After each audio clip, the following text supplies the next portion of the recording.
Welcome to our webinar, Margin Rights. I'm Joe Allen, Executive Director of the Bayh-Dole Coalition, and we're pleased to be working with our friends at the Information Technology and Innovation Foundation to present today's program. Probably no topic in technology transfer has generated as much controversy as the meaning and application of the Margin Rights Clause of the Bayh-Dole Act. Today, we'll seek to unravel any mystery around the purpose of this provision. We've assembled an incredible array of talented experts to discuss this and related topics. Each panelist will make a short presentation, and we'll spend the remainder of our time taking questions. You can submit your questions via Slido by going to our event page at BiDolCoalition.org, the event page at ITIF.org, or through the link in the YouTube description. To kick things off, I want to give a quick summary of the history and purpose of margin rights and how they work under the law.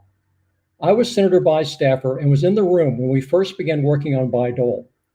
I put together the hearings, wrote the Senate Judiciary Committee's report on the legislation, staffed the bill through its enactment, and oversaw its implementation at the Department of Commerce, which is the lead agency for Bayh-Dole.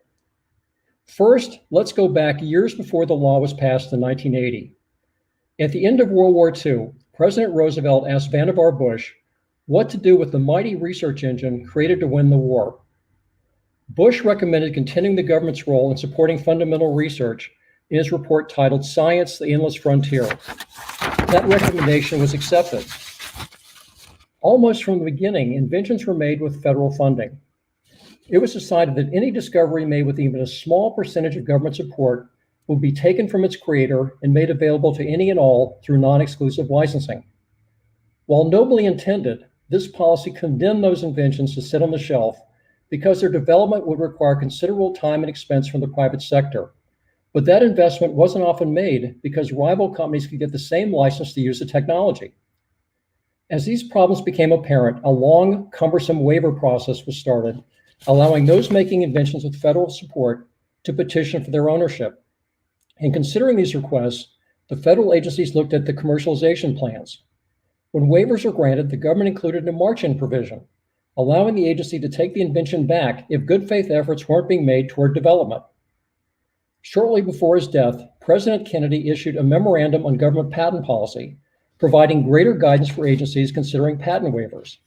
President Kennedy said his policy would, quote, guard against failure to practice the invention by requiring that the contractor take effective steps within 3 years after the patent issues to bring the invention to the point of practical application or make it available for licensing on reasonable terms.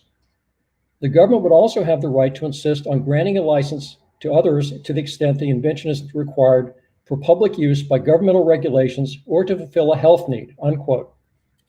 In 1971, President Nixon expanded that policy, allowing contractors to obtain patent rights, quote, when necessary to achieve practical application of their discoveries. If they failed, the government could march in, issuing additional licenses, quote, on terms that are reasonable under the circumstances, unquote, to other parties. As we'll see in a minute, Bayh-Dole built on this framework in its margin provisions. Note that the term practical application refers to commercial development of the invention, and reasonable terms refers to how it's licensed, not to a product's price. In the late 1970s, it became apparent that the government patent policies weren't working. More than 28,000 federally funded inventions were gathering dust on the shelves, with less than 5% being licensed. Even worse, not a single new drug had been developed from NIH funding when the government took the patent rights away from the inventor. Senators Birch Bayh and Robert Dole built a bipartisan coalition to end this waste of publicly funded research. The Bayh-Dole Act allows academic institutions and companies to own inventions they make with federal funding. Universities are required to give preferences in licensing their inventions to small companies and those who pledge to substantially manufacture the product in the United States. When universities receive royalties, they must share them with their inventors and use the rest of the funds for more research or to pay tech transfer costs. The government can use the discoveries it funds royalty-free. Like the policies before it, Bayh-Dole included a margin provision, building on the Kennedy and Nixon formulas for the same purpose, to ensure that federally funded inventions are being developed whenever possible. It has 4 triggers. If the contractor, normally a university, has not taken or is not expected to take within a reasonable time effective steps to achieve practical application of the invention. Practical application is defined in the law as meaning that, quote, its benefits are to the extent permitted by law or government regulations available to the public on reasonable terms, unquote. An important point is this trigger, unlike the other three, only applies to the patent owner, not the licensee. Remember that it's the licensee who commercializes the invention and sets its price, not the academic institution which owns the patent. At the time, few universities were experienced in patent licensing, and many feared that dominant companies would license inventions with the intent of suppressing them. So this language means that the university is trying to find a licensee to develop the invention. Otherwise, the government can march in to do so. It also means the terms of the license are conducive to commercialization, including monitoring the licensee to ensure they're trying to develop the invention in good faith. Thus, like the Kennedy and Nixon policy statements, the phrase reasonable terms refers to the licensing agreement, not to the price of a successfully developed product. The second and third march-in triggers apply to the patent owner and the licensee. They cover situations where health and safety needs or the requirement for public use specified by federal regulations are not being met. In other words, where the commercial developer either can't produce enough product or their product doesn't meet the public need. The final march-in trigger occurs when the licensee violates their pledge to make the product substantially in the United States. The march-in section provides that when it's exercised, the government can require the patent owner to license additional parties upon, quote, terms that are reasonable under the circumstances, unquote, and can do so itself if the patent owner refuses. That phrase was taken directly from President Nixon's statement, referencing the terms of the license, not the terms of a product's sales. March-in rights are designed as a fail-safe mechanism, which are not to be used lightly. The law requires that when an agency is asked to march in, that it sets up a fact-finding procedure in which the patent owner participates. If the ruling is made to proceed, the patent owner can appeal to the head of the agency. If the appeal is denied, they can go to the U.S. Claims Court. Anyone who believes that the use of march-in provisions to quickly access a federally funded invention will quickly be disabused. Bayh-Dole has been termed, quote, possibly the most inspired piece of legislation to be enacted over the past half-century by the Economist Technology Quarterly. It helped ignite a renewal of the economy and helped America regain its place as the world's innovation leader. For 20 years, the law operated as intended. Then opponents of the law claimed they'd found a hidden meaning in the march-in provision. They said it allowed the government to march in if the price of a product wasn't reasonable. Senators Bayh and Dole immediately published a rebuttal in the Washington Post, which said, quote, Bayh-Dole did not intend the government set prices on resulting products. The law makes no reference to a reasonable price, and that should be dictated by the government. This omission was intentional.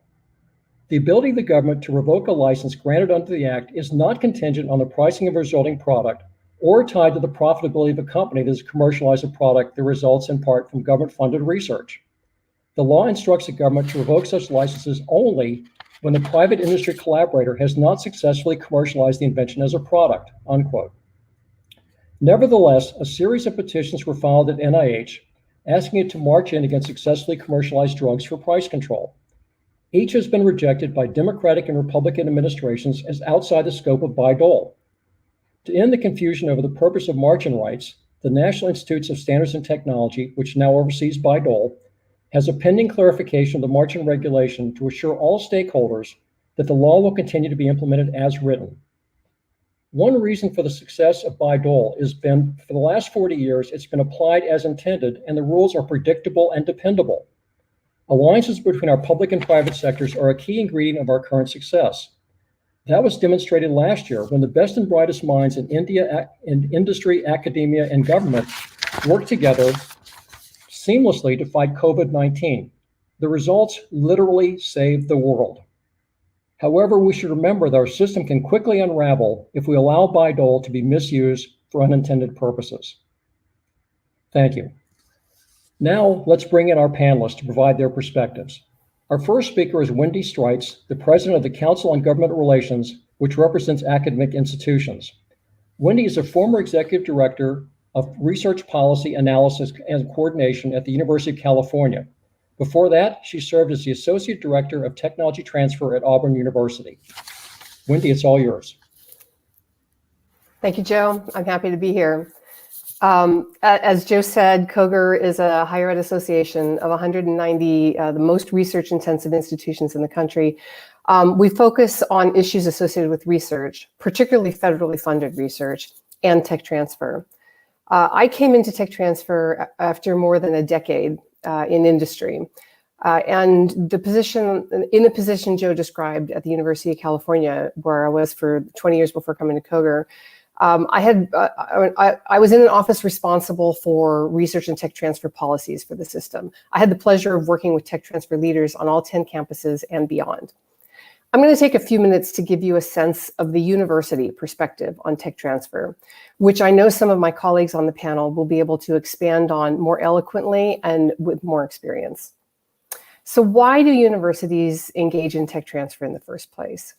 In addition to the obvious research and education prongs of a university's mission, most also have a public service or public benefit prong as well. For the vast majority of institutions, the overarching objective of the tech transfer program is to ensure that the fruits of research are developed and ultimately made available to benefit the public in the form of goods, of useful goods and services. Revenue is important, but it's not the primary objective. It's important to understand that inventions made in the course of academic research tend to be embryonic in nature. This means they require significant development before they can reach the market and the public. As Joe indicated, most companies would not be willing to make this kind of investment if a rival could benefit from their progress and easily go into competition with them.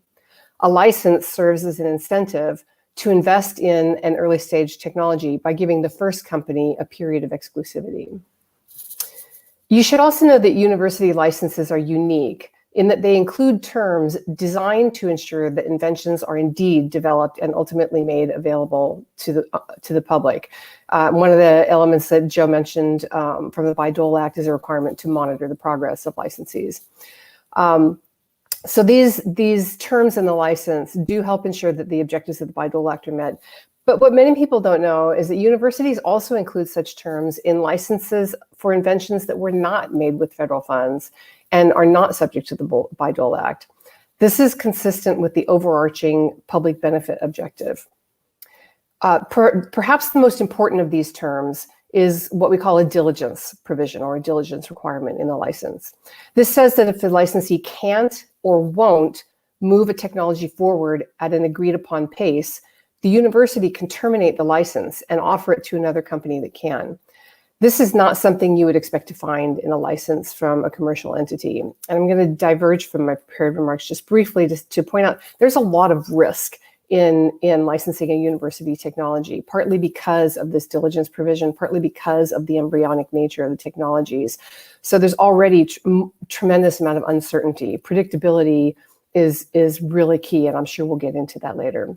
So finally, I want to do a little bit of myth busting. Many people think that companies are lining up to license university inventions. In reality, most inventions are lucky to get even one serious nibble. It's extremely rare to have more than one company interested in a technology. Some people also think that university tech transfer offices are moneymakers for their institutions. The reality is that most licensing programs actually operate in the red. Among those that do make money, the revenue is generally a drop in the bucket compared to the overall university budget. At the University of California, which does operate in the black, 75% of the income from licensing when I was there came from less than 0.5% of over 12,000 active inventions. So why do universities even bother? Because they're in it for the public good, which ultimately is not served by a technology sitting on a shelf. Looking forward to the discussion, Joe. Thanks, Wendy. Our next speaker is Jillian Fenton. Jillian is the president and chairman of the board of the Licensing Executive Society of US and Canada. She's also a special counsel for innovation and government collaborations at GSK Vaccines. Before that, she was a former vice president and associate general counsel and chief intellectual property counsel at Emergent Biosolutions. We're delighted to have Jillian with us today. Thank you. Thank you, Joe. I appreciate that introduction. I'd just like to say that my entire career now amazingly, 37 years, has been spent in the biopharma industry. I've had a number of roles focusing mostly on development of novel therapeutics and preventative measures for immune system, immune biology, and inflammatory disorders. In my first 7 years, I worked as a scientist at the bench on these projects, but quickly transitioned to a legal career involving patent law and business transactional law. Eventually, I came to focus almost entirely on the challenges that are unique in this field of crafting and being successful in developing long-term collaborations between industry and our university, government, and not-for-profit partners. I've provided legal support for a wide variety of technologies in development, ranging from early discovery through final commercial launch of a new product, and also for many platform and manufacturing technologies and other types of enabling technologies. So what's involved in the development and launch of a new product? To go from discovery research all the way through the process can take typically 5 years at the minimum, more likely 6, very often 10 years, and sometimes, if successful at all, it can take an entire career of 30 years or more. What I'm thinking is about is an example that comes from my current employer, GSK Vaccines, and the development of their currently approved malaria vaccine, Mosquirix, which took the entire career and was the life's work of a distinguished scientist, Dr. Ripley Ballou, who has retired recently from GSK. Rip did that to serve the world. He knew that there was not necessarily a huge commercial market, so it's a true tribute to his commitment that we have that vaccine available now, and it's being used in Africa. It's a good example, too, of the many years and the scores of people, even up to teams of over 100 at a given time, who have to come together in order to take an initial discovery that may come out of an academic lab and turn it into a marketable product.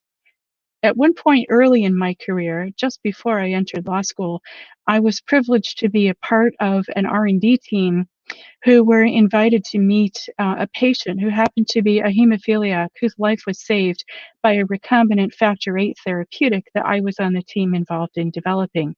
To have that one person surrounded by a large team of people, all of whom had contributed to saving their life, was truly moving. And it's something that I know motivates private sector development teams every day and in scores of disease areas. It's just one illustration, the number of people of what does it take to go from an academic lab bench to a developed product. Not only does it take the people dimension and the time dimension that I've already mentioned, but it takes an enormous amount of money. All of that development time and effort can cost over $1 billion. I believe at this point the number for developing an average biotherapeutic may be edging closer to $2 billion. All of that has to be invested before you get to the first dollar of sales and revenue that would pay you back for making that investment. And along the way, the development pipeline that so many people refer to as a pipeline, members of the public should not think of that in their mind as something that's shaped like a pipe with an open beginning and an open end. It's much more like a very broad, steep-sided funnel. Over 100 candidate products may go in at the beginning end of the development pipeline, but so many fail or are otherwise weeded out because they have unacceptable safety characteristics or the biology behind them just doesn't prove true. The more investment is put into understanding them, so that for 100 in, you may be lucky to get 1 or 2 successful products out the other end. And even when you've launched those products, there still is no true assurance that the final product will be successful in the market, since you don't know You have to give an A level of effort behind every single one that goes through the process. And that's what I've done for my entire career. And that's what scores and scores of my colleagues that I know have done the same. We are truly committed to advancing the state of medicine and seeing these products work and succeed in the real world. Thank you, Joe. Thank you, Gillian. That was great. Our next speaker is Kathy Koo. Kathy is a former executive director of Stanford University's Office of Technology Licensing. She's now the chief licensing officer at Wilson Sonsini, and she's also served as the president of the Association of University Technology Managers. Thank you, Joe, and thank you for the Bayh-Dole Coalition for inviting me to participate in this important discussion. I really only have 2 points to make in my introductory comments. The first one, as Wendy has said, tech transfer from the university perspective is really hard. University researchers are doing fundamental research to figure out how the world works, and that's often physical sciences, and how our bodies and life in general work, and that's often life sciences. Things like vaccines or immunotherapy or the internet or artificial intelligence, these are scientific advances that have made our lives better. University researchers are pushing the boundaries of our knowledge in all ways, and only occasionally, just occasionally, they come up with a discovery that they think might be interesting to companies. In our field, it takes about $2 million in research funding to come up with one invention. You might think, as Wendy said, everyone would be excited about these inventions, but the sad truth is that most companies are not. These discoveries are usually too early stage, too unproven, and for existing companies, they are often considered a big risk. The classic technology transfer story from Stanford is the story of 2 graduate students. These 2 graduate students thought they had this great search engine and they wanted somebody, just anybody, to commercialize it. Stanford had marketed this technology, this search engine, to everyone we could think of, but nobody was interested. The world at the time had 4 search engines, and nobody thought this new search engine was any better than the existing one. So would these 2 kids have taken a license or started a company if Stanford had said, we're going to tell you how much money to make, or we're going to tell you how to charge on your product? I don't think so. Think, what would the world be like if we didn't have a Google search engine in our lives if these 2 students did not start their company? It's the same story with life science inventions. University life science inventions are too early stage, too embryonic for most companies to want to spend these billions of dollars it would take to bring a drug to the marketplace. In 1984, Stanford and Columbia University researchers had developed a method to make monoclonal antibodies. And I think most of you know what an antibody drug therapy is nowadays. Columbia and Stanford licensed this unproven method to a small biotech company at the time, but the patent took 14 years to issue. This patent became the basis of monoclonal antibody drugs like Remicade for rheumatoid arthritis, Riapro for cardiac problems, Stelara for psoriasis, Tysabri for multiple sclerosis, and Erbitux for colorectal cancer. And there are many, many more drugs.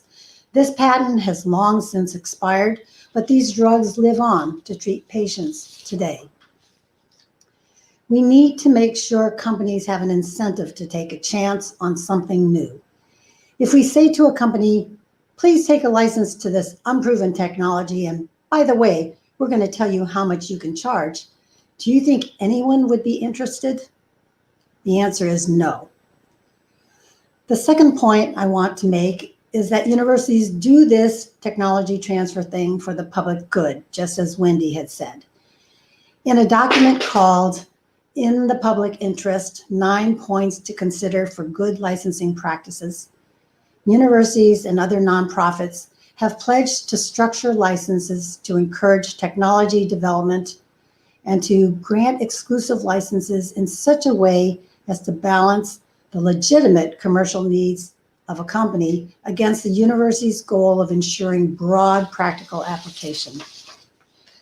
We really do need to encourage companies to take risks with these early stage university technologies. At Stanford, about 3/4 of the inventions were not licensed. They're sitting on the shelf waiting for some interested party.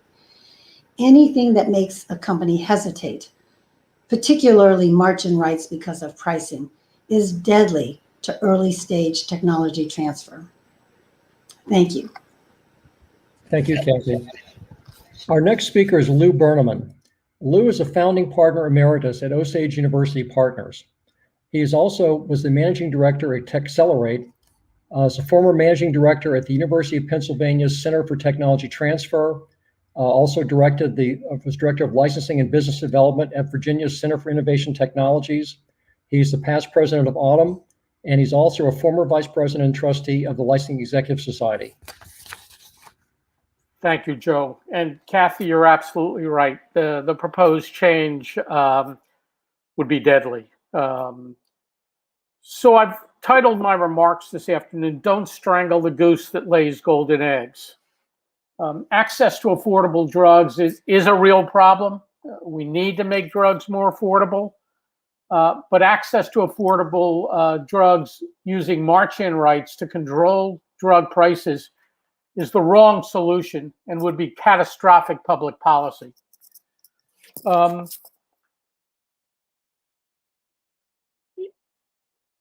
So I'm going to talk about public sector research institutions, and I'm going to refer to those as PSRIs.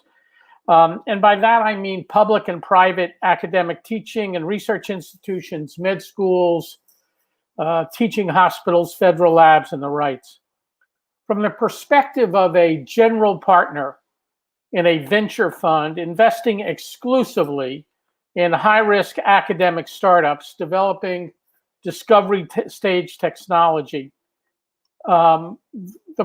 allowing march-in rights solely on the basis of price would have a very chilling effect on our willingness to invest in academic startups. Over the past 40 years, PSRIs have become increasingly effective and successful in facilitating the transfer of academic discoveries, which are embryonic, as you've heard, into the private sector. Increasingly, these exclusive licenses are to the institution's most innovative and most interesting discoveries, and they're going into startups rather than to established companies. If the integrity of exclusive licenses were breached by march-in rights solely to reduce the price of products in which these companies have invested tens and hundreds of millions of dollars to develop, trust in the sanctity of the exclusive rights granted would be lost, and we and other venture investors would be reluctant to make future investments. Allowing march-in solely to reduce prices would create increased uncertainty to investment decisions, making these already risky investments more untenable. And don't take my word for it. The National Institutes of Health did this experiment in the late 80s and early 90s with a reasonable pricing clause in their collaborative research and development agreements. The result was the number of companies willing to collaborate with NIH dropped drastically and then rebounded when reasonable pricing clause was removed.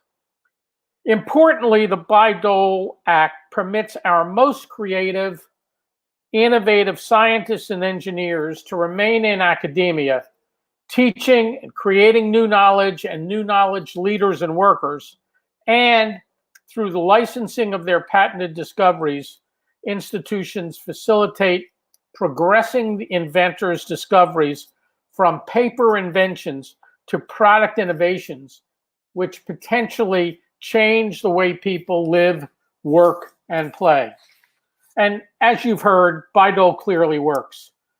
Over the past 40 years, universities on average patent more than 50% of the invention disclosures or the invention reports they receive.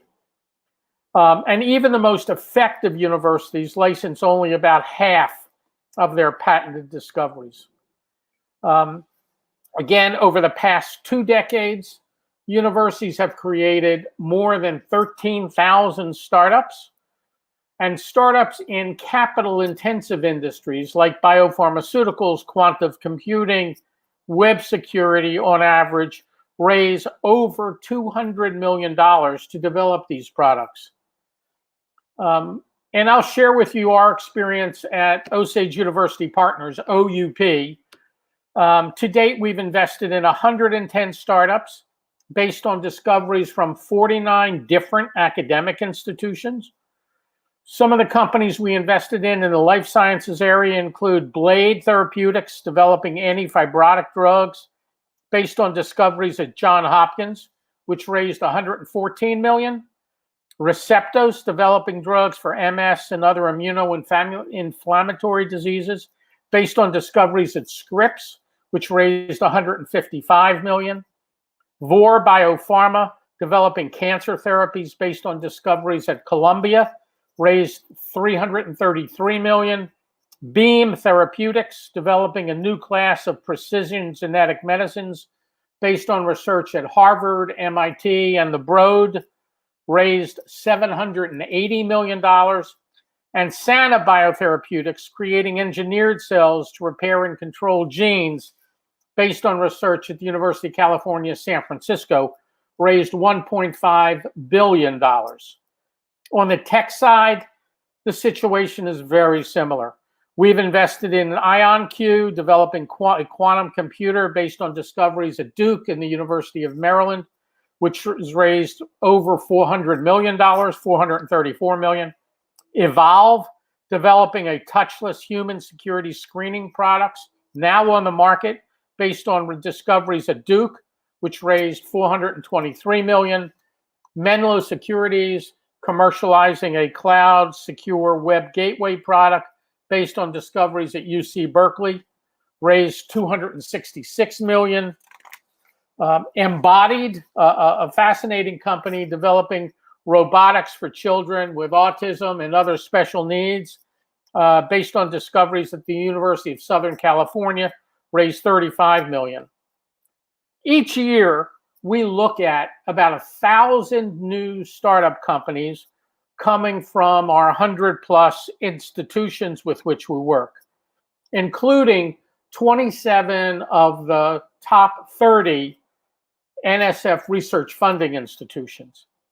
And in the past 5 years, OUP has been among the most active investors in financing university startups. We're number 2 in life sciences, number 8 in technology or physical sciences. And securing venture capital for an academic startup is really very difficult, and the triage and due diligence is severe. So of the 1,000 new opportunities we look at annually, about a quarter, 250, progress past an initial look for a discussion with an investment professional in our fund.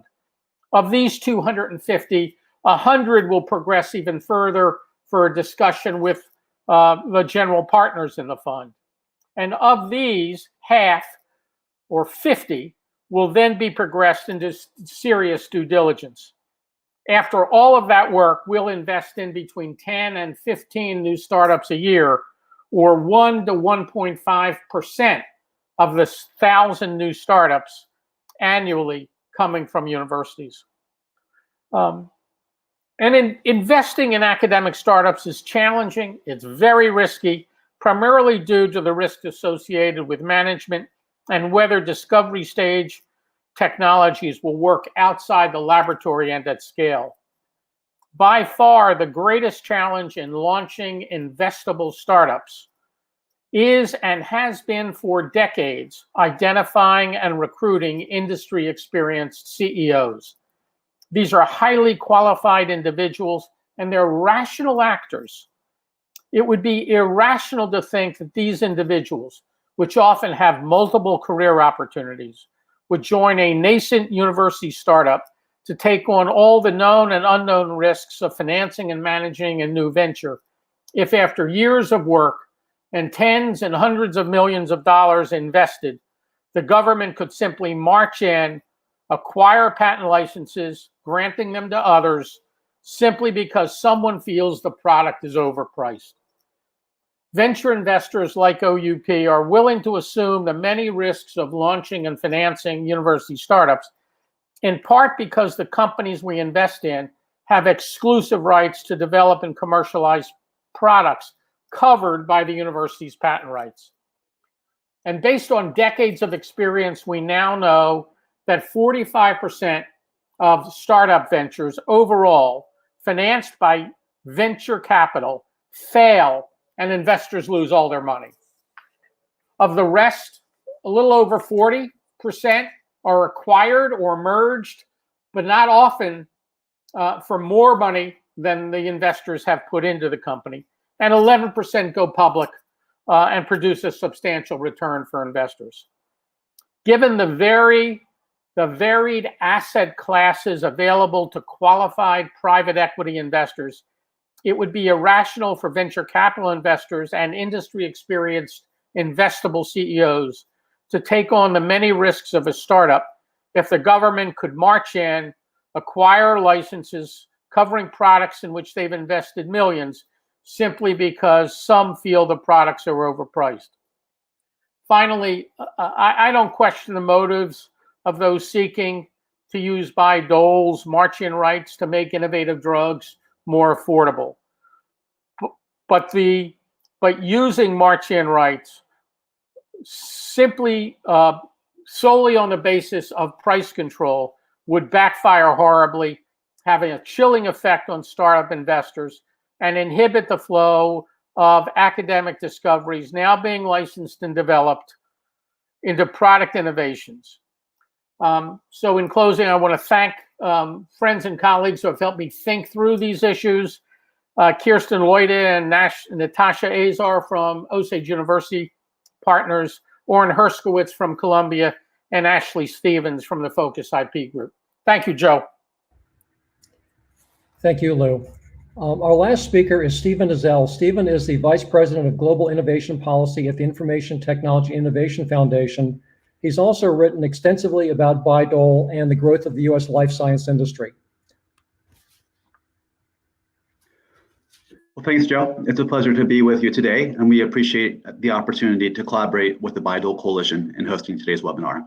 I'm Stephen Ezell, the Vice President of Global Innovation Policy at the Information Technology and Innovation Foundation. We are a Washington, D.C. based nonprofit, nonpartisan science and technology policy think tank. So I'd like to start today by emphasizing just how vital the BiDol Act has been in contributing to revitalizing U.S. industrial and innovation competitiveness. Enacted in 1980, the Act helped America recover from the significant malaise and stagflation of the late 1970s. 18% inflation, 8% unemployment, faltering industries from cars and steel to semiconductors and biopharmaceuticals. As Joe mentioned, The Economist noted, not only was the Act possibly the most inspired piece of legislation to be enacted in America over the past half century, as it said, more than anything, this single policy measure helped to reverse America's precipitous decline and slide into industrial irrelevance. And as ITIF writes in its report, the BiDol Act's vital importance to the US life sciences innovation system, there's been no better example of this than how the BiDol Act has catalyzed innovation in this critical industry. Most don't know it, but the United States used to be a global also-ran in life sciences innovation. In fact, European headquartered drug companies innovated twice as many new-to-the-world drugs as American ones did during the 1970s. And as late as 1988, fewer than 5% of the world's new drugs were introduced first to patients in the United States, whereas today, more than 60% of new medicines are.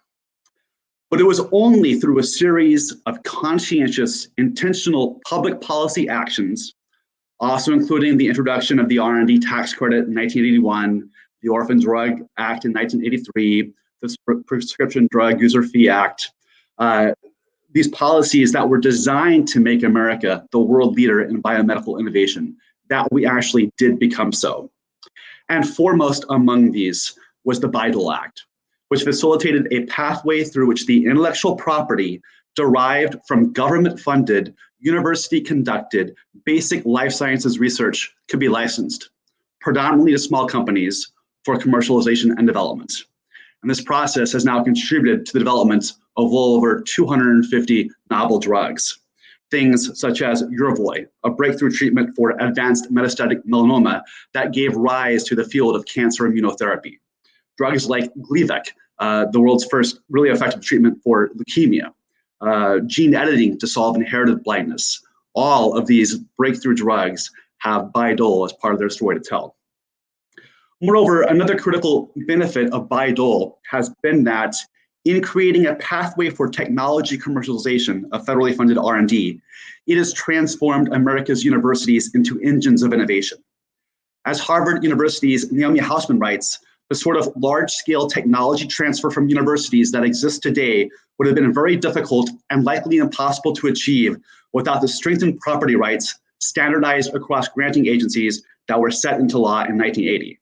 In part, thanks to BiDol, more than 100,000 patents have been issued to academic research institutions over the past 25 years, giving rise to the launch of over 13,000 startups and contributing 1.7 trillion to US industrial output.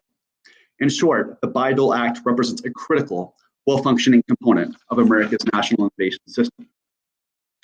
Now, my colleagues have already noted that the Act's architects, Birch Bayh and Bob Dole, have consistently affirmed that BiDol margin rights were designed principally to ensure that patent holders commercialize their innovations. They were never intended to give government the right to control prices on the resulting products. Now, this argument, this hidden meaning that Joe refers to, this argument that BiDol margin rights could be used to control prices on drugs or other products was originally advanced in a 2001 Tallinn Law Review article written by Peter Arno and Michael Davis. Arno and Davis contended that, quote, the requirement for practical application seems clear to authorize the federal government to review the prices of drugs developed with public funding under BiDol terms and to mandate margin when prices exceed a reasonable level. They also suggested that under BiDol, the contractor may have the burden of showing that it charged a reasonable price. And while even Arno and Davis admitted that there was no clear legislative history on the meaning of the phrase available to the public on reasonable terms, even then they still concluded that, quote, there was never any doubt that this meant the control of profits, prices, and competitive conditions. However, as John Rabishek and Norman Latker explained in their seminal 2005 Santa Clara High Technology Law Journal article, Reasonable Pricing, a New Twist for Margin Rights under the BiDol Act, there are multiple problems with Arno and Davis's analysis. First, the notion that, quote, reasonable terms of licensing means reasonable prices arose in unrelated testimony occurring at the same time as the BiDol hearings. Most importantly, they note that if Congress meant to add a reasonable pricing requirement, it would have explicitly set one forth in the law, or at least described it in the accompanying reports. However, there was no discussion of the shift from the practical application language in the presidential memoranda that Joe walked us through at the beginning, and benefits being reasonably available to the public. As Rabishek and Latker conclude, quote, the interpretation taken by Arno and Davis is inconsistent with the intent of the BiDol Act, which neither provides for nor mentions unreasonable prices. In conclusion, there is no reasonable pricing requirement under the Act, considering the language of this section, the legislative history, and the prior history and practice of margin rights. Rather, this provision is to ensure that the contractor utilizes or commercializes the funded invention. And this is exactly why the National Institutes of Health has consistently denied all price-based petitions to apply margin rights, with then NIH Director Elias Zerhouni writing with regard to one petition in 2004 that, quote, the NIH agrees with the public testimony that suggested that the extraordinary remedy of margin rights is not an appropriate means of controlling prices. As my colleague Lou talked about, weakening the certainty of access to IP rights provided under BiDol by employing margin rights to address drug pricing issues, especially if it meant a government entity could walk in and retroactively commandeer or force licensing of innovations that private sector enterprises invested hundreds of millions, if not billions of dollars to create, would significantly diminish private businesses' incentives to commercialize products supported by federally funded research. In conclusion, the Bayh-Dole Act has played a tremendous role in catalyzing American innovation, not just in the life sciences sector, but across a variety of industries from quantum computing and clean energy to food and agricultural products.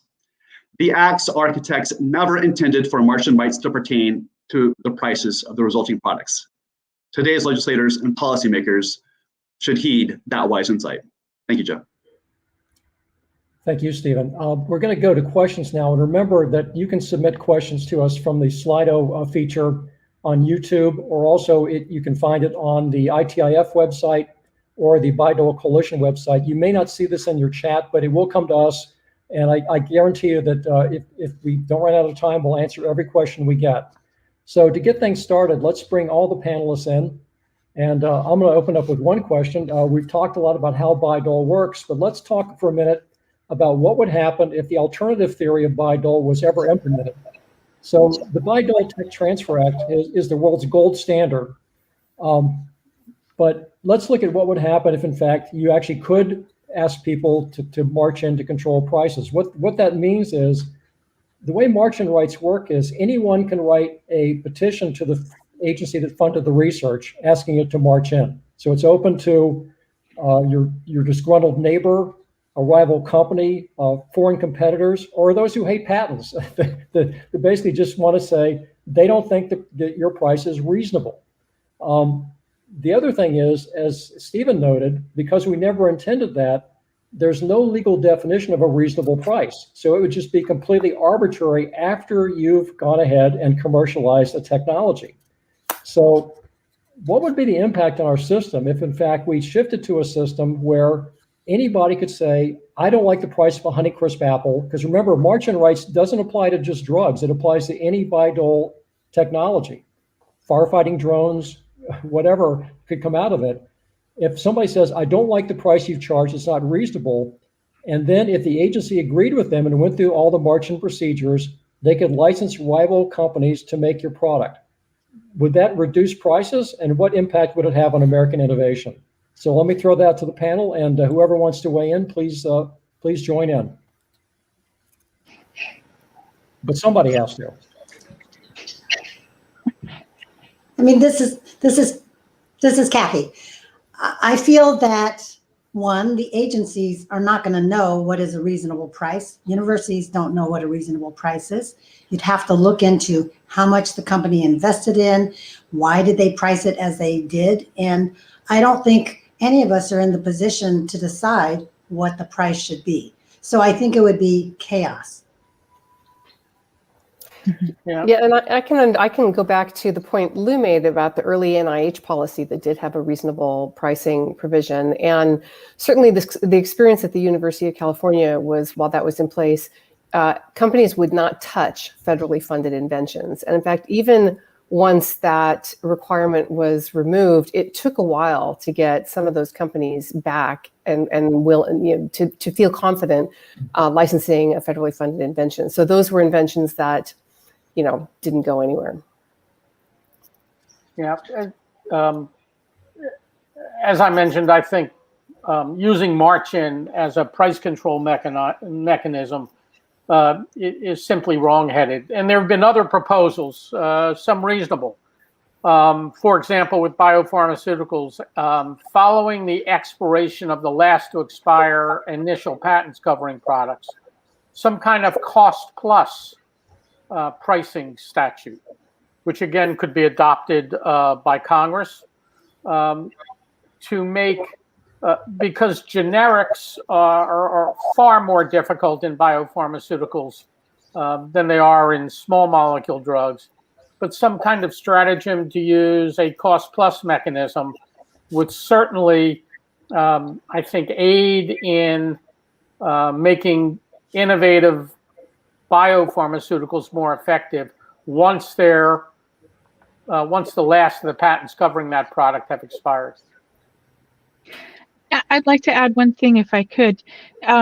the pricing decision, and certainly the price that's experienced by the end purchaser and the end user, who may have to pay for some out of pocket through their insurance, that's not something that flows, directly and in a straightforward manner from the manufacturer through to the consumer.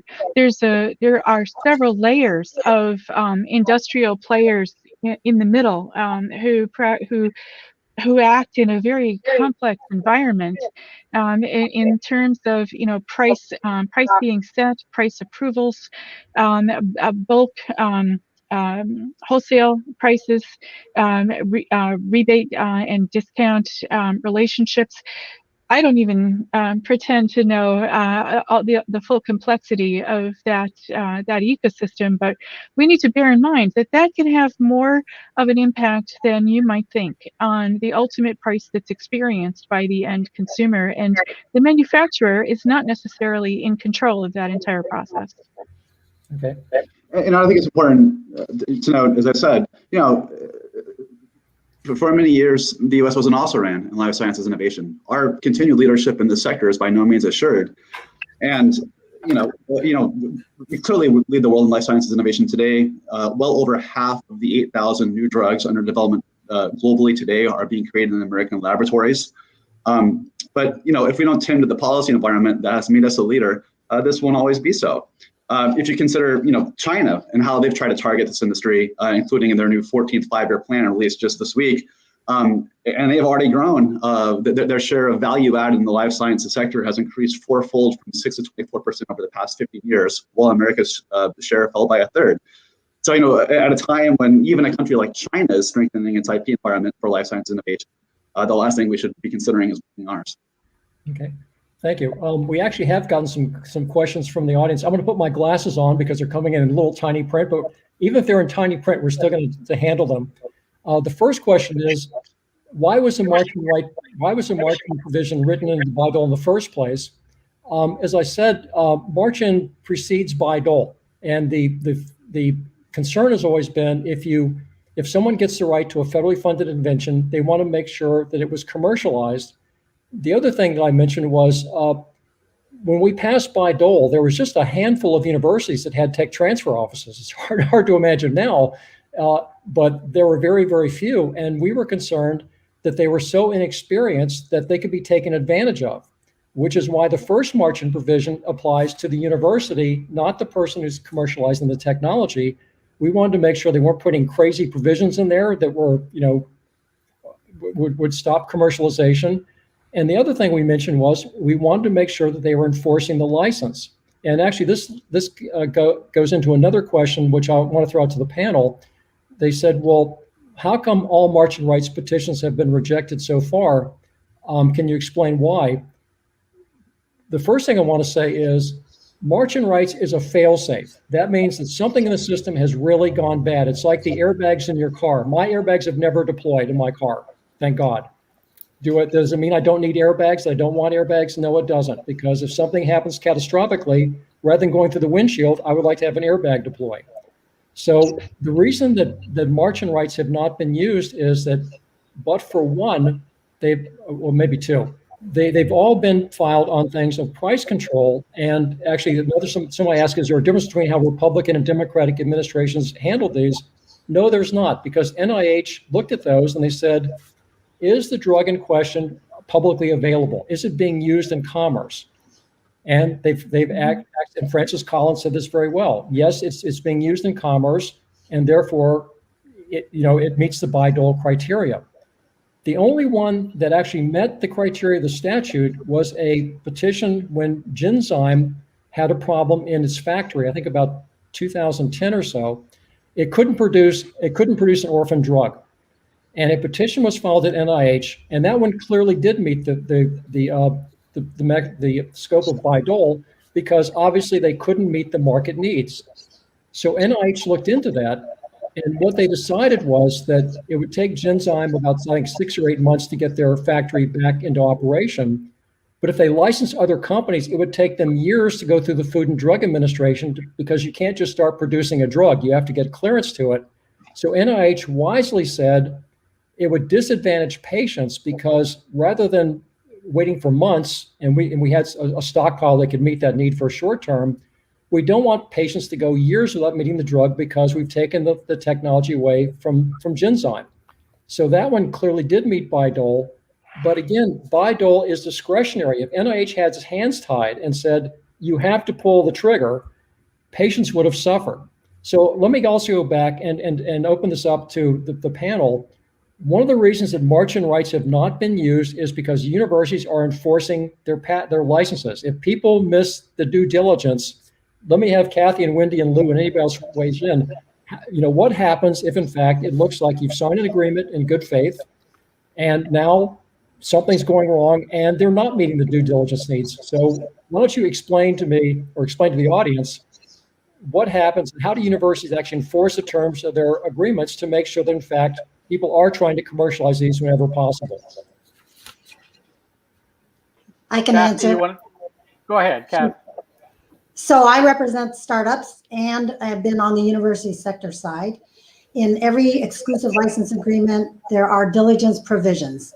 And the company and the university sit together and they decide together how fast they think this product can be developed. And so often there are diligence milestones that happen in 1 year, in 2 years, and 4 years. And the company and the university have to agree that these are reasonable milestones to try to meet. So those are set in the license agreement. And then there's a provision that if the company hasn't met them, either the university and the companies sit down together and discuss why this was the case, or they might amend the agreement, or the university will pull the agreement. The worst thing for a university is for a company to sit on the technology. If it's going nowhere, then the university wants to get it back. And so the diligence provisions are a way for the university to make sure the company is on mark and is diligently developing the technology. It is really important. These days, I think it's the most important provision in the whole license agreement.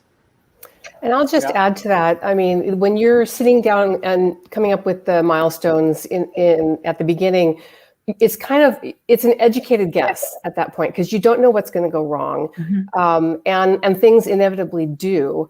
But if the company is really doing everything they can to move the technology forward, most universities are will work with them and say, okay, tell me what's going on. Let's talk about what's the most likely scenario from here, and put new milestones in place. If they're really trying to commercialize the technology, the university wants them to succeed. Mm-hmm. Yeah. I'd like to add on to that as well. Yes, that is the case, and there are a myriad of unforeseen circumstances that can cause a development pathway to become more complex or more lengthy, than was originally foreseen. It's nearly impossible to develop, a truly predictable path, even by the time you're IND ready.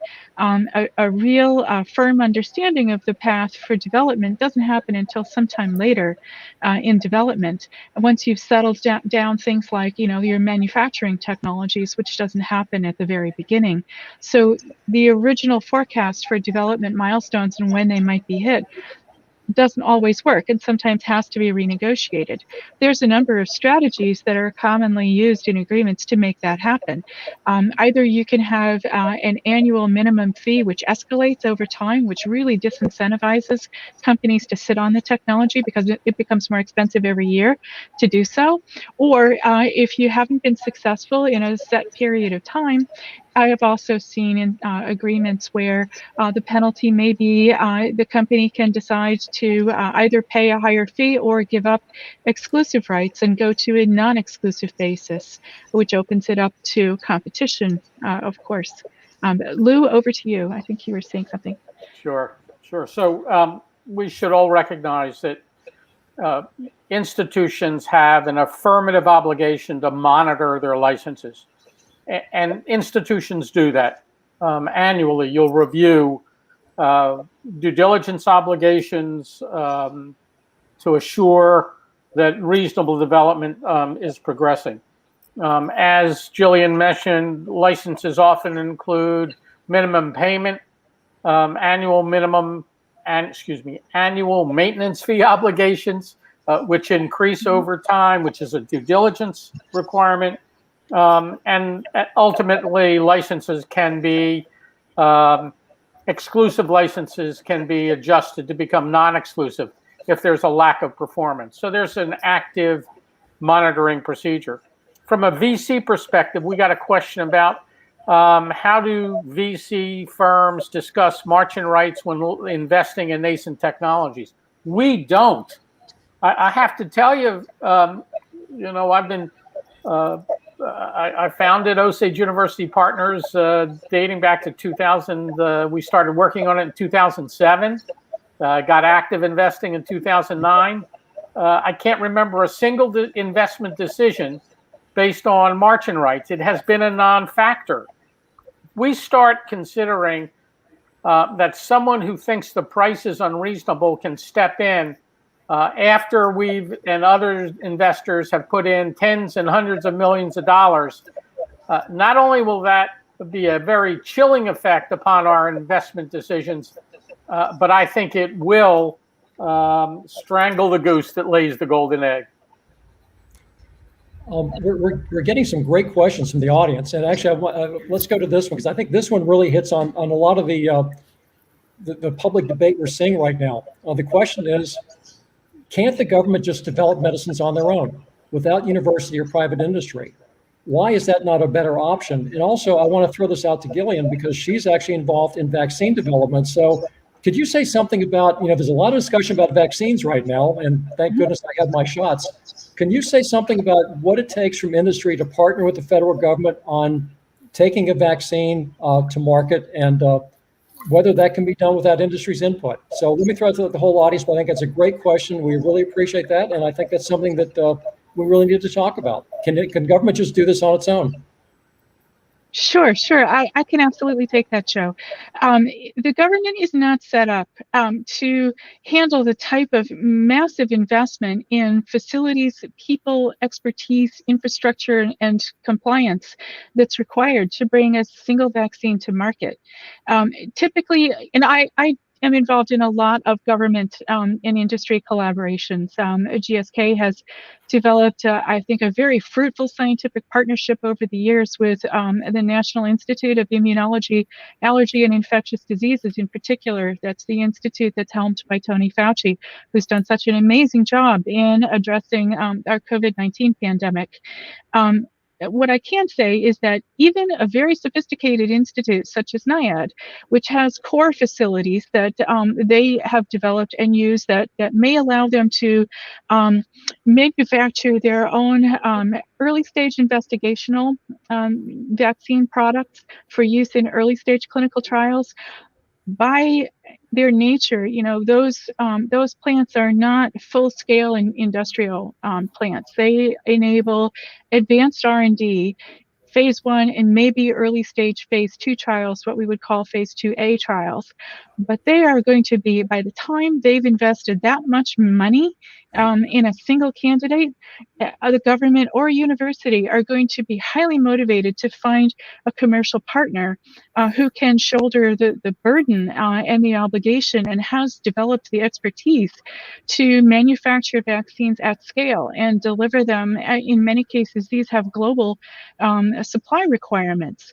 If you look at any one of the big 4 vaccine manufacturers, it's absolutely true that the investment in a specialized industrial base, meaning facilities, equipment, technology, and people, it takes decades to develop. It takes hundreds of millions of dollars to develop, the plants and the facilities and the relationships that are necessary for even a single vaccine. Within GSK, it's well known that you can see the manufacturing site in Wavre, Belgium, from space. It's that big, it's that complex. The amount of technology that's invested there is huge.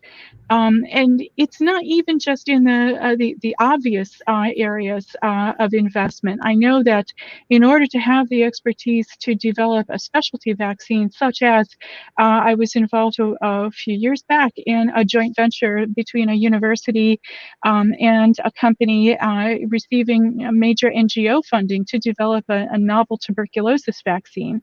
One of the things that was really striking about that is the NGO had developed for years the resources that were necessary in South Africa to put into place a community healthcare clinic, develop the relationships and the confidence of the local population to come for their primary preventative medical care to that clinic, so that we had people who were willing to work with the system in an area, a geographic area where the disease incidence is high enough that you could conduct meaningful clinical trials. You know, in the vaccine world, you're looking to see, are you making a statistical effort to reduce the incidence of disease against the naturally occurring background of the disease? This is why a number of promising vaccines that were in development to address the West African Ebola outbreak in 2014 to 2016 had to be stopped. Only one made it all the way through the development pipeline and had enough clinical trials completed in order to demonstrate efficacy before the epidemic naturally started to wane. Once patients became too scarce to fill the clinical trials, the effort had to be suspended. I've seen the same thing happen in other public health contexts as well. I'm aware of a prior situation from about 10 years ago with a typhoid vaccine that was being developed to treat children in Southeast Asia. And the reason why that vaccine did not go all the way through development is because after apparently several decades of being in development, the British government followed through and made good on a long-term promise to assist that country with modernizing its public water supply. Well, that meant that the incidence of typhoid fever plummeted in that country. And that meant that suddenly you could no longer carry out clinical trials for a vaccine that would have been life-saving. Just a few examples for you, Joe, but there are many others. Thanks. In fact, I think it would be NIH's worst nightmare to basically say they had to develop drugs. They would be the first to say, the reason our system works so well is our private and public sectors complement each other. And there's expertise on both sides you couldn't replicate on the other side. We're getting some great questions here. One question goes back to something Lou raised. They said, well, why was the NIH reasonable pricing rule rescinded? And let's talk about that for a second, because actually President Biden is being asked right now to put that rule back in place, to say that if there's government support of research, the resulting product has to be reasonably priced. What happened was, in the late 80s, there was political pressure put on NIH, just as there is right now, to put a reasonable pricing provision into its licensing and CRADAs. Now, remember, it could be a decade before a product comes out. So you're asking somebody to sign an agreement right now, today, saying something's going to be reasonable price. If you ask, what do you mean by that? They'll say, develop it, and then we'll tell you. So as Lou said, these are rational people. And what happened was that NIH agreements with industry collapsed. In fact, it looks like it goes off a cliff.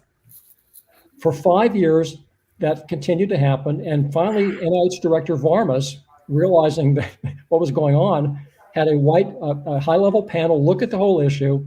They came back and made a recommendation. There's a cliff right there. They made a recommendation that the clause be removed. And as Director Varmus said, it has achieved no public benefit. All it's done is stopped important collaborations. So let me ask the panel, that's what happened 20 years ago. Is there any reason to believe that if that provision was put back in there right now, that it would have any different impact? And particularly keep in mind what just happened a year ago. People have probably forgotten this. A year ago, we had something called the COVID crisis. You probably the COVID pandemic.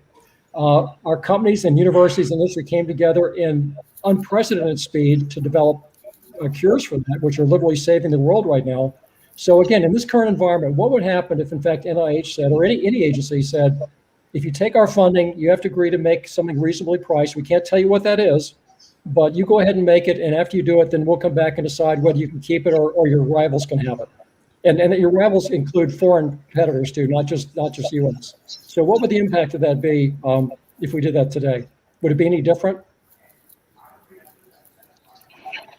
Okay. Here's another question. I think only in terms of the extreme. I'm sorry. Go ahead, Julian.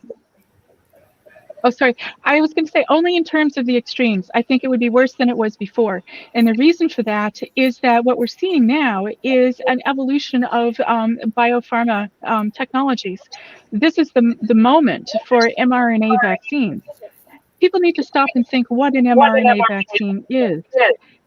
It's a vaccine that's based on a totally new platform technology called mRNA, messenger ribonucleic acid, that has been developed over the course of years and great investment expense, and is going to be used in many different vaccines, some of which are private sector commercial vaccines, and some of which will be global health type vaccines.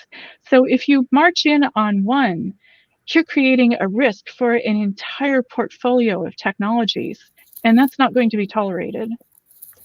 I think also people have the impression that these companies can't go other places to do their research. The Chinese would be delighted to have our life science industry move over there. In fact, I don't know if you realize this, China has copied the Bayh-Dole Act, trying to entice people to use Chinese universities. So if people think they've got industry over the barrel, you're going to hurt small companies, but the big pharma people, money's fungible. They can move it around. But here's a related question. And again, I really appreciate the questions coming in. These are great. The question is, the government spends $50 billion a year on drug research, but is getting little in return. Why not use the march-in to ensure the public gets a fair return? So is the public getting no return for its $50 billion spent on life science research? I'll just state the obvious. They're getting drugs that wouldn't be available otherwise. They're getting treatments, they're getting cures, they're getting vaccines and other things. So yeah, there's a benefit. And financially, others on the panel have talked about the impact to the economy, which has benefited everyone as well. Stephen, I think you've muted yourself. So actually you did a study on that. So if you could unmute yourself, this might be, there we go. We want to get you back in the discussion. So have the taxpayers gotten no return for the federally funding they put into life science research? Well, not at all. As we wrote in a paper called Ensuring American Biopharmaceutical Competitiveness, I think the question even misconstrues the entire basis of why the federal government invests in basic scientific research.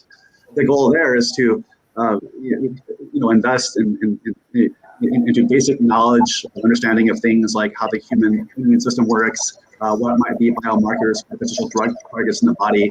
And then the private sector takes that platform of knowledge as a basis for innovation and commercialization of actual products and drugs.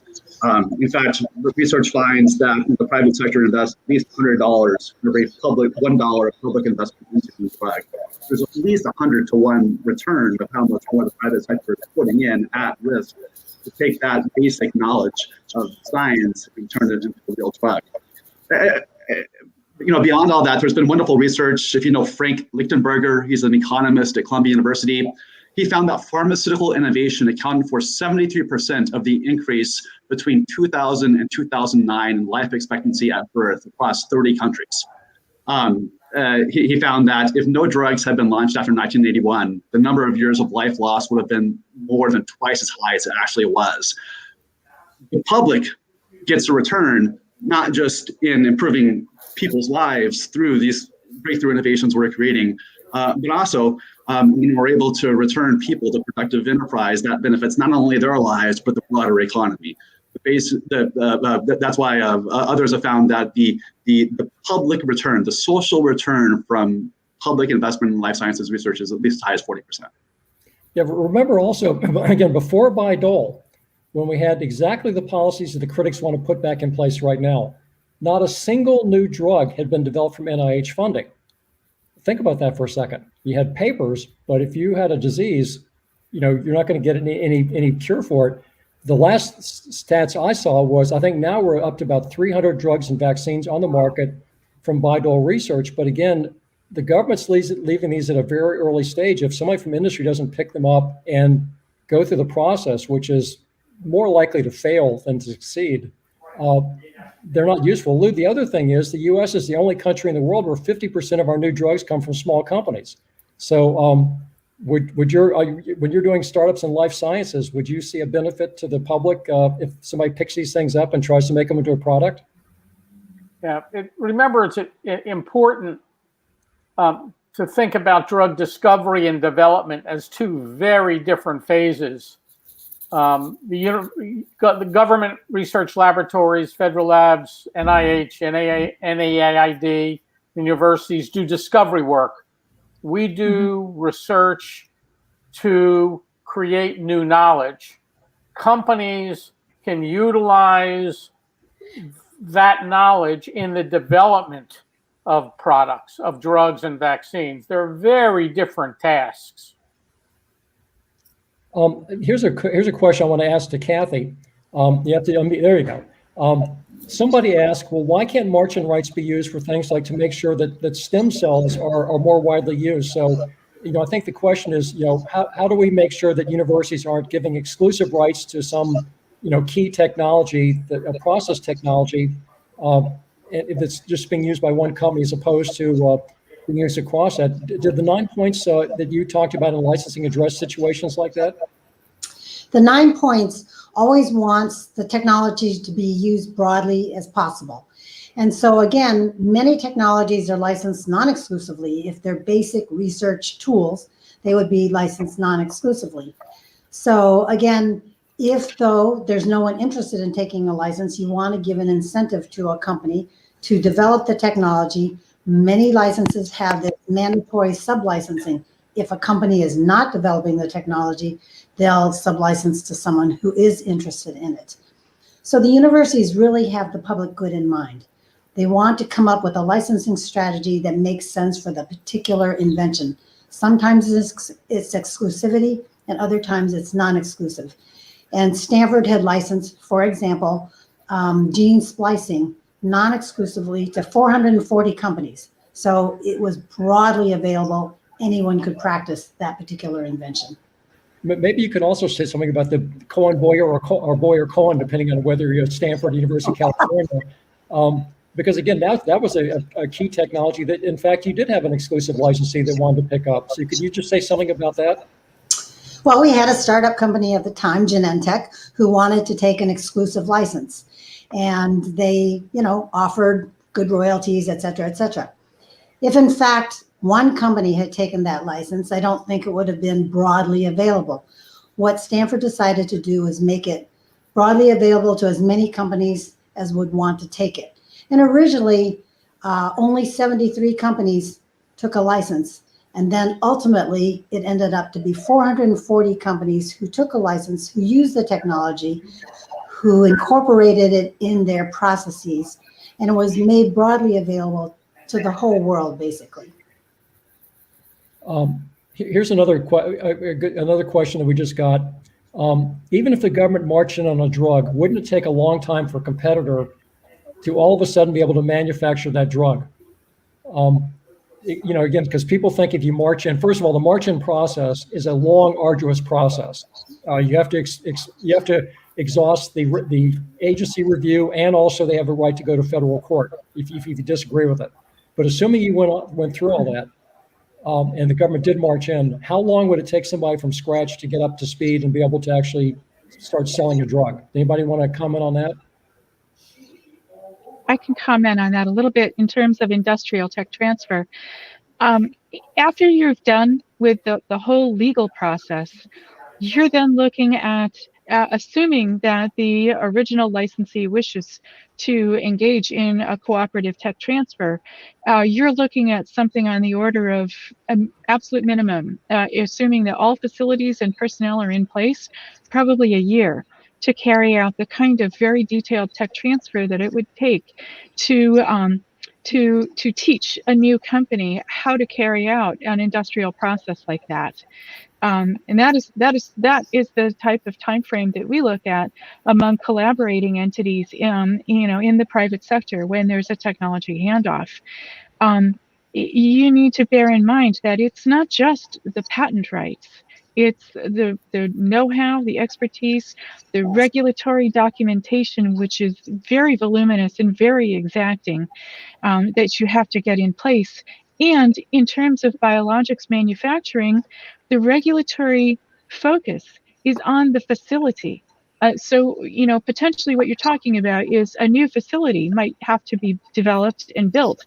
And that would take you, 2 to 5 years maybe, to get a facility up and running and qualified to be able to carry out manufacturing of human biologics. And it's what would that look like in an uncooperative environment? I think there would be a huge risk of degradation of the technology and a huge risk of to human safety of products coming out of a facility manufactured, that was put into place under those circumstances. Great. Here's a question we just got. Actually, let me ask one other thing, then we'll get a good question here.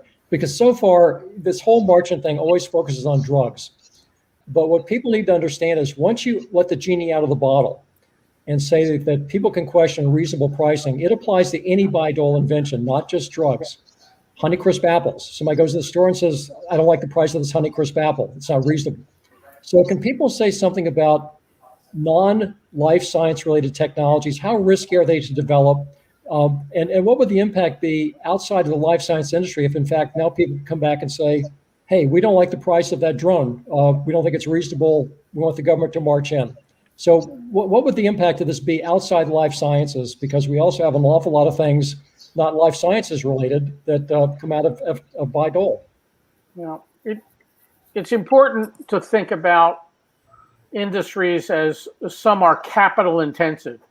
So web security, quantum computing, advanced materials, to name a few, are all capital intensive industries. So I mentioned a few of the companies we've invested in. IonQ, developing a quantum computer, $434 million invested to date, and it's still not a commercial stage product. Evolve, which is now starting to commercialize its gateway security product, $423 million. Menlo Security, which is a cloud secure web gateway, over $200 million. So it's not just drugs. There are high technologies as well that would negatively impacted by Marchant solely on the basis of price. Okay, here's another question that I'll just read, and again, these are great questions. I really appreciate them because we don't just talk go over the same things all the time, but this is a great general question that you hear a lot in the media. It's reported that every new drug over the past decade actually came from government research. Does that mean that Marchant rights potentially apply to all drugs? I think there's been a lot of studies done about the government funding of different research things, and a lot of people are sort of going back to Methuselah and counting every dime that the government put into some basic research thing. So I guess you could say that a lot of drugs touch back to some government-funded research. Bayh-Dole only is triggered if it's a federally funded invention. So again, any federally funded invention could be subject to Marchant rights. But again, the key is it are good faith efforts being made to bring it to market, or can you meet the needs of a public crisis? So as we said, yes, go ahead, Lou. So the other point here is that while there may have been government funding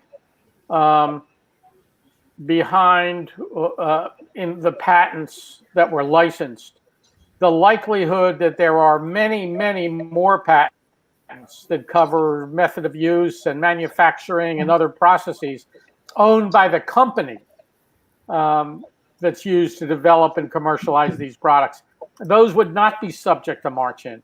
Only those patents covering the drug based on those patent rights would be effective, not the many, many more patents that are owned exclusively by the companies developing those products. Right. And I think the other thing is many people make the implication that because the government's funded billions of dollars or something, that it's de-risked it. And so therefore, Kathy was talking about before, All these publicly funded technologies are available. NIHs are available publicly. Any universities are available publicly. I defy anyone in this audience to go through that list and pick out which ones are going to be the big breakthrough technology, even in drug development. So can we just go back again and talk about what is industry taking any risk in drug development, or are they basically just plucking things off the pile, putting in a bottle and making obscene profits? Yeah, go back to the data Wendy said, right? 75% of the significant revenue generators come from less than 1%. It's actually less than 0.5%, I think, Wendy, of licenses, right? If you think about our own triage due diligence, we invest in maybe 1% of the startups that we have an opportunity to invest in. This is a very risky endeavor. And what happens when those investments fail? People kind of go over this. Gillian, what implications are there when a big project fails? Do people lose their jobs? I mean, what happens in industry? In government, you basically just go back and say, well, that failed. We'll fund some more research. What happens to a startup company? What happens to even a big pharma company when a major project goes down the tubes? Does that have any implication at all on people's livelihood, or is it just kind of written off as Absolutely? Right, let's see what happens next time? Absolutely. Go ahead, Julian. Absolutely. It's a huge implication. I'll go back to that tuberculosis vaccine that I mentioned. That was developed as part of a JV. That was actually a public-private partnership between a company and a university in England. And a great deal was invested in that technology. It was tested, and phase 2B trials came back showing that it was safe, but not effective. And the JV had to be wound up. The technology had to be returned. And yes, people who were involved in that program dedicated several years of their careers to that program were laid off. Now they have gone on by and large to do other things and to find ways to stay active in drug development for global health, which is the passion, I think, of everyone who was on that team. But it was very disruptive of people's careers. Yes. Remember what I mentioned earlier, about half of startup companies in which venture capital is invested fail. Those companies go down, the employees lose their jobs. It's a very risky activity. Well, listen. I remember it takes, companies have to screen 5,000 to 10,000 chemical compounds for each drug in humans. And even of the ones that make it to clinical trial, less than 12% of Canada medicines that make it to phase 1 clinical trials are ever ultimately approved by the FDA. So the pipeline is very successful. I also like to point out that there's a wonderful new book called The Codebreaker by Walter Isaacson about Jennifer Doudna, and it recounts the history of the discovery of CRISPR-Cas technologies. This is a gene editing technology. It refers to cluster repeating sequences that's found within DNA and RNA. But the point is, if one would construe that an NIH fund for basic research that discovered the fact that there are cluster repeating sequences in DNA does not in any way suggest that when other companies have made the effort to take that and turn it into a technique and a commercialized product with safely edit genes, that the government should have the right to control the prices on these such resulting innovation. Well, listen, this has been a great discussion, and I really appreciate the questions we've gotten. I've really had a lot of fun with this because it's much more fun reacting to what the audience is asking than if I was just talking to each other. I very much appreciate all the time of our panelists. I very much appreciate all of you who've tuned in. Before we close, I want to thank Sydney Burton, who's our producer at ITIF. She's done a great job making us look as good as we possibly can and running this whole thing. I also want to thank my friend Jack Carpenter for allowing me to use his facilities at Kicking Stone Consultants here in beautiful downtown Wheeling, West Virginia. I, again, appreciate everyone's time here today. I think it's been a great discussion. I hope it's been helpful to everyone that tuned in. And we thank you for joining us, and we hope to see you at our next event. And Joe, if I may add as well, this video, this website, this event will be posted on the Bayh-Dole Coalition website and on ITS website by the end of the day today, so you can share with others. Absolutely. And again, thank you to our friends at ITIF for helping us host this. So have a great day. Thank you very much. And again, thanks to all our panelists for all of your time. We really appreciate it.